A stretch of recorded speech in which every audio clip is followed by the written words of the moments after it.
Həkimlərin səhv etmək ixtiyarı varmı sizcə?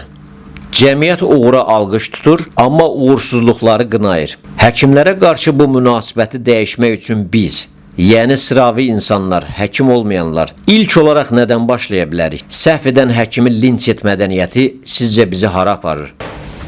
Ümumiyyətlə, cəmiyyətdə həkimlərin reytinqi, həkimlərə qarşı olan münasibət yüksək olmalıdır. İstənilən dövrlərdə yüksək olmalıdır. Əgər sosial mediada tez-tez həkim səhvlərindən, həkim yanlış müalicələrin nəticəsindən, tez-tez hər hansı bir xəstəxanada bəzən eşidirik, filan xəstə əməliyyatdan sonra öldü, uşaq ölümü, ana ölümü, hansısa periferik rayonlarda hansı bir dərmandan zəhərlənmə, təcili tibbi yardım gec gəldi. Təbii ki, bunlar baş verə bilən bir şeylərdir. Amma bunları hər gün qabartmaqla biz nəticədə nəyə nail olacağıq? Biz cəmiyyətimizin həkimlərə qarşı inamsızlığına gətirib çıxaracağıq. Yenə də udzan cəmiyyət olacaq. Çünki öz həkiminə inanmayan bir pasiyent nəticədə xəstəliyini ağırlaşdıracaq, həkimə getməyəcək, yenə də insanın xəstəlikdən ölümündən gətirib çıxaracaq.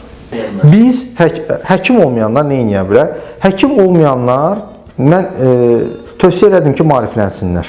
Cəmiyyəti irəli aparan savaddır, elmdir, maarifət. O demək deyil ki, hamı həkim olmalıdır, tibbi biliklərə malik olmalıdır. Xeyr, sadəcə olaraq ilkin ibtidai, məsəl üçün, öz səhhətinlə bağlı araşdırma aparmalısan.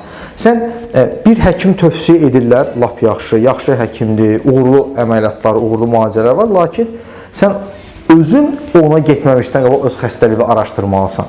Və düşünməməlisən ki, mən o həkimə getdim, o həkim mənə qəsdən dərmanı artıq yazıb. Bilirsiniz, bu fikirlər cəmiyyətdən yavaş-yavaş çıxarılmalıdır bizim də. Orada həkimlərin özümüzə qarşı hörməti, inamı artırmaqla nail ola bilərik. Biz hamısını insanların üstünə yıxa bilmərik ki, insanlar həkimə inanmadı. Xeyr, həkimlərin üstünə böyük burada düşür məsuliyyət. İkinci, sosial şəbəkələr. Bugün televiziyadan daha çox hər kəsin əlində tutduğu mobil telefon rol oynayır. Sosial şəbəkələrin çox böyük rolu var. Və sosial şəbəkələrdə paylaşımlara diqqət etmək lazımdır. Bunu media işçiləri, səlahiyyətli, daha çox insan kütləsi baxış sayı olan insanlar insanlara təsir etməklə biz cəmiyyətimizdə yavaş-yavaş həkimlərə qarşı olan münasibəti müsbətə doğru dəyişə bilərik. Yoxsa sadə sıravi vətəndaşdan bizim bunu tərbiyə etməyimiz düzgün deyil.